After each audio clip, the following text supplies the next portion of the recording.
গ্রামের ওই বাড়িটা 15 বছর ধরে তালা বন্ধ ছিল। লোকজন বলতো রাত হলে জানলায় আলো জ্বলে, কিন্তু আমরা বিশ্বাস করিনি।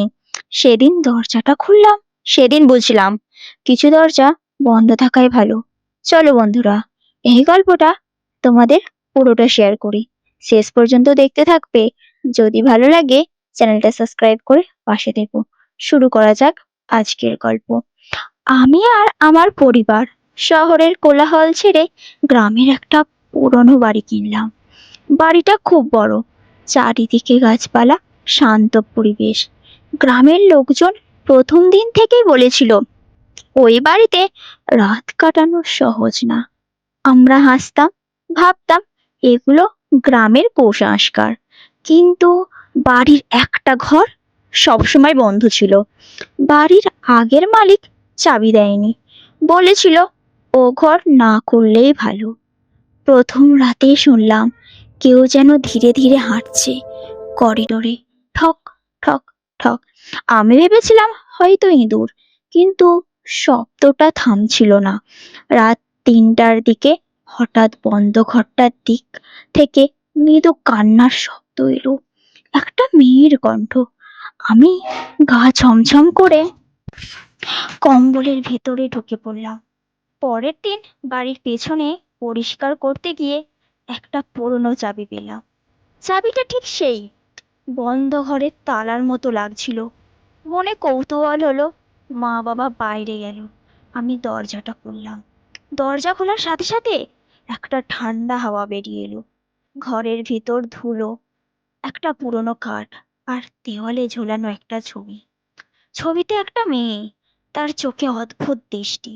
খাটের নিচে একটা ডায়েরি পেলাম। ডায়েরিতে লেখা, আমি এখানে একা থাকি, কেউ আমার কথা শোনে না। জানলাম মেয়েটার নাম ছিল মেঘলা। সেদিন নাকি এই বাড়ির আগের মালিকের মেয়ে।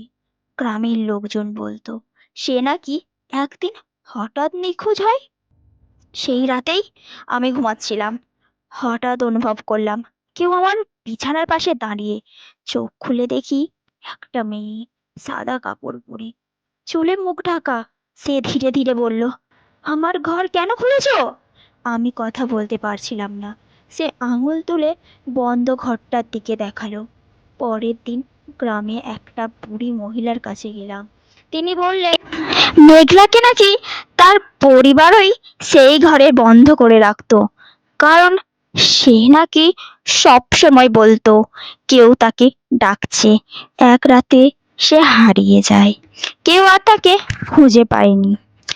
আমি আবার ডায়েরি পড়লাম। শেষ পাতায় লেখা, ওরা আমাকে বিশ্বাস করেনি।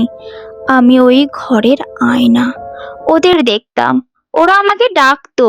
ঘরে একটা পুরনো আয়না ছিল। আমি আয়নায় তাকালাম। প্রথমে কিছু দেখিনি, তারপর আমার পেছনে দাঁড়িয়ে থাকা সেই মেয়েটার প্রতিচ্ছবি দেখলাম। আমি পেছনে তাকালাম, কেউ নেই। রাতে ঝড় উঠলো। হঠাৎ বন্ধ ঘরের দরজা নিজে থেকেই খুলে গেল। ভেতর থেকে কান্নার শব্দ। আমি সাহস করে ঢুকলাম। দেখলাম আয়নায় মেঘলা দাঁড়িয়ে। সে বলল আমাকে এখানে আটকে রেখেছে।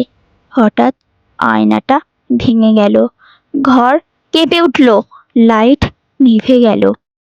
পরের দিন সকালে আমরা বাড়ি ছেড়ে চলে আসি। বাড়িটা আবার তালা বন্ধ করা হয়। আজও গ্রামের লোকজন বলে রাত হলে জানলায় আলো জ্বলে, আর মাঝে মাঝে একটা মেয়ের ছায়াছবি দেখা যায়। তুমি কি বিশ্বাস করো সব গল্প কল্পনা নয়? কমেন্টে জানাও, আর সাবস্ক্রাইব করতে ভুলো না। এরকম নতুন নতুন ভিডিও দেখার জন্য আমার চ্যানেলটা সাবস্ক্রাইব করে পাশে থেকো বন্ধুরা। আর